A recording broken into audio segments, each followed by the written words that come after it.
Hi, I'm Eric with Simply Elegant Home Cooking. Today I'm going to show you a very easy recipe for cherry tomato bruschetta.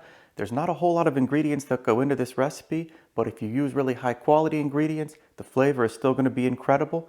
Stick around, let me show you how to do it. So really the most important thing when making this bruschetta is to make sure that you use the highest quality ingredients that you can find. I like to use cherry tomatoes on the vine. If you can't find them on the vine, that is okay. Just make sure that you buy the best you can get. And what you want to do, you want to be sure to rinse and dry your tomatoes thoroughly and then give them a rough chop. I've cut mine into quarters, but cutting them in half would probably work just as well too.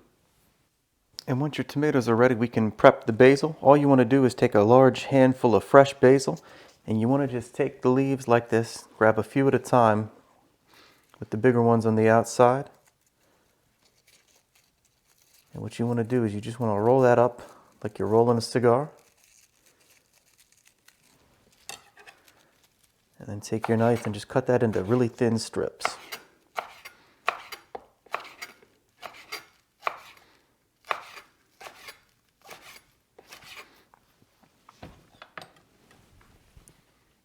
And once you've cut your basil into strips, you just want to take your knife and run through a few more times to give that a little bit more of a rough chop.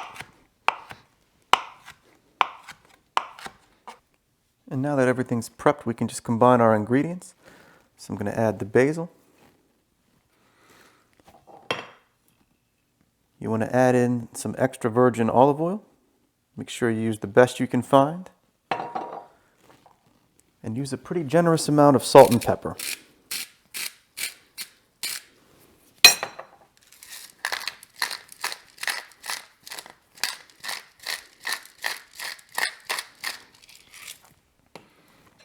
Give that a big stir to mix everything together.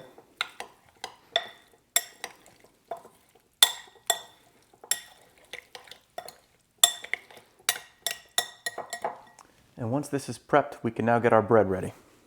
So for the bread, all you want to do is take an Italian loaf of bread, cut it into thick slices like this, and you want to just go in there with some olive oil. You don't need to coat it too heavily, but you just want to kind of cover the surface a little bit. And flip that over and do the other side.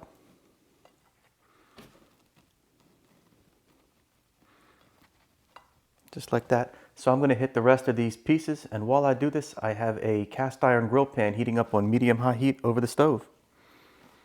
Now our grill pan has had plenty of time to come up to heat, so I'm just going to add the bread.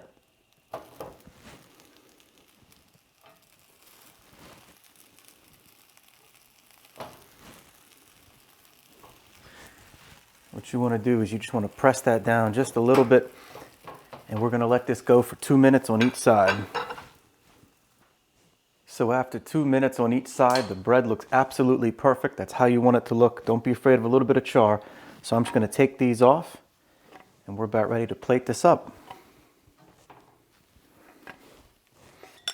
And all you need to do now is just spoon a little bit of this over top of each piece.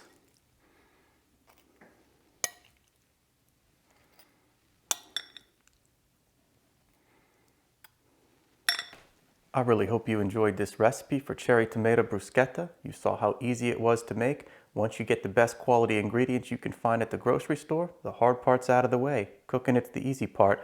Be sure to like, comment, and subscribe, and I'll see you again soon.